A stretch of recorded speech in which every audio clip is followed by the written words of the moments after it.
আরে ম্যাডাম, আমি আপনাকে এক সপ্তাহ ধরে ছুটি করেই যাচ্ছি। আজকে আমার ভালো লাগছে না। আর আজকে তো এক সপ্তাহ পর মালিক ঘরে ফিরছে, তাই ঘরের সব কাজ গুছিয়ে রাখতে হবে আমাকে। ম্যাডাম আপনিও না। আরে ম্যাডাম ছাড়ুন। যেদিন থেকে স্যার ব্যবসা কাজে বাইরে গেছে সেদিন থেকে তো আমি আপনার সাথেই আছি। তার মানে আমার পেছনে এসব হয়? আরে এই কদিন তো একসাথে ছিলাম, আজকে দিনটা ছাড়ুন। স্যার যখন তখন চলে আসবে, আজকে আসার কথা। আর এসে যদি আমাদের দুজনকে এইভাবে দেখে তাহলে কি হবে একবার ভেবে দেখেছেন? স্যার দেখে নেবে না, স্যার দেখে নিয়েছে তুই। আর স্যার সবকিছু নিজের চোখে দেখেছে আর সবকিছু বুঝাও ফেলেছে। স্যার আপনি আপনি যেটা ভাবছেন তেমন কিছু না। ম্যাম স্যারকে বুঝিয়ে বলুন। হ্যাঁ জাহিদ, তুমি যেটা ভাবছো তেমন কিছু না, তুমি আমাদেরকে ভুল বুঝছো। আমরা দুজন বসে কথা বলি, তেমন তো কোনো বিষয় না। স্যার মার্কিন যেটা বলছে একদম ঠিক কথা, আমাদের মধ্যে কোনো রকম খারাপ সম্পর্ক নেই। ব্যাস, অনেক হয়েছে। তোমাদের এইসব নাটক এবার বন্ধ করো। তোমরা দুজনে আমাকে এখন কত মিথ্যে কথা বলবে আর কিভাবে কি বোঝানোর চেষ্টা করবে। আর অপু, তুমি কি বলছো? তোমার সঙ্গে বসে কথা বলবো? ছি অপু ছি, তোমার সাথে আমার কিসের কথা?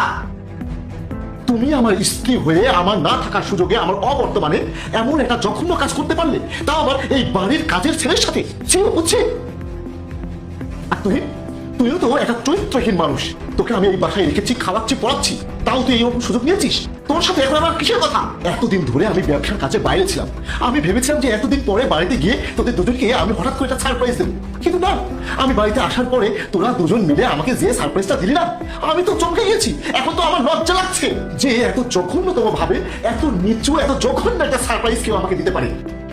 আর অপু, আমি বুঝলাম, মেনে নিলাম যে ওর চরিত্রে না হয় সমস্যা, কিন্তু তোমার চরিত্রে এত সমস্যা হলো কবে থেকে? তুমি এত নিচে নেমেছো কবে থেকে বলো তো আমাকে? আমার অবর্তমানে আমার অনুপস্থিতির সুযোগ নিয়ে তুমি আমার এই বাড়ির কাজের ছেলের সাথে ফিজিক্যাল রিলেশন করলে কিভাবে? তুমি এই জঘন্য কাজটা কেন করেছো? কিভাবে করতে পারলে তুমি? হ্যাঁ, তুমি আমাকে বলো তো, আমার মধ্যে কিসের এত কমতি ছিল যে শেষমেশ তোমাকে বাড়ির কাজের ছেলেকে বেছে নিতে হলো? কি হলো অপু?